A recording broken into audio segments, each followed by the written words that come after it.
Ganda-ganda mo te, pagtatalyong imata ko sa lakagang abalyo.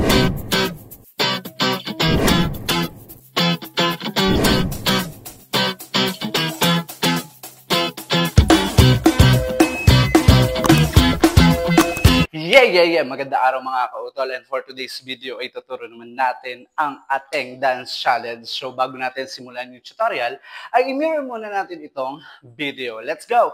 So ayun na nga mga kautol, mirror tayo. Ibig sabihin kung nakaharap ka sa akin kung ano yung side na igagalaw ko, ayun din ang side na igagalaw mo. Ito ang ating kanan at ito ang ating kaliwa. So ano pang hinihintay natin? Simulan natin sa figure 1.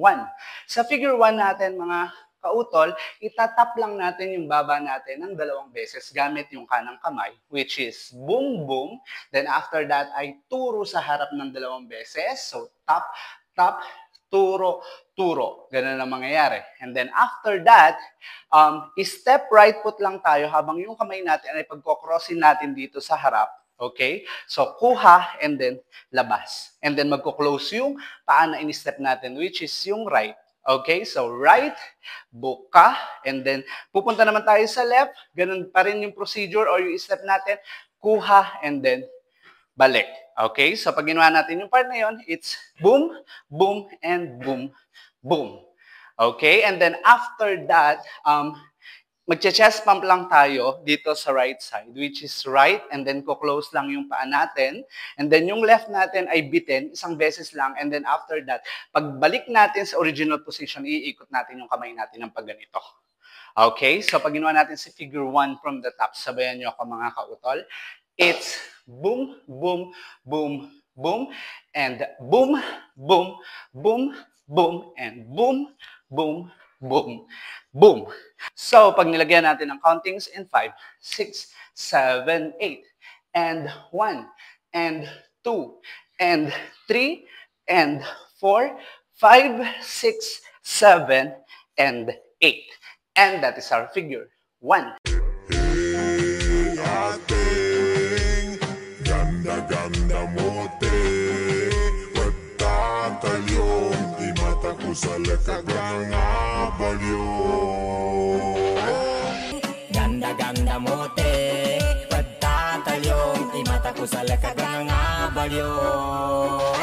Para naman sa figure 2 natin mga kautol, pagka-roll natin dito, babagsak siya agad dito. And then pagbagsak sa gilid, kikembot lang tayo to the right side, left, right, then left.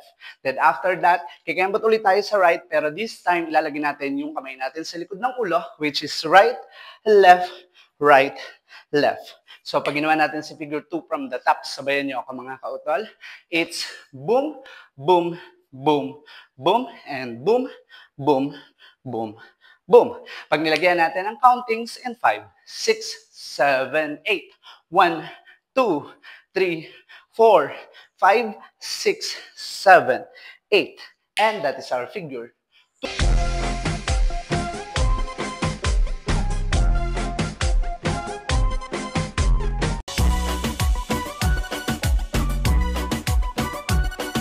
So, ano pang hinihintay natin mga kautol? Sabay-sabay natin sayawin ang ateng. In 1, 2, 3, let's go!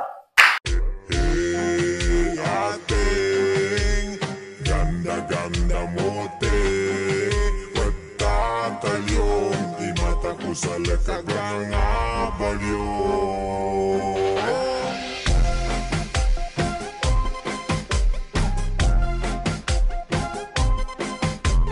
So mga kautol, kung nagustuhan nyo yung tutorial natin for today, don't forget to like, share, and subscribe, and click the bell button para lagi kayo updated sa mga moves ng inyong kautol. Hanggang sa muli, babush!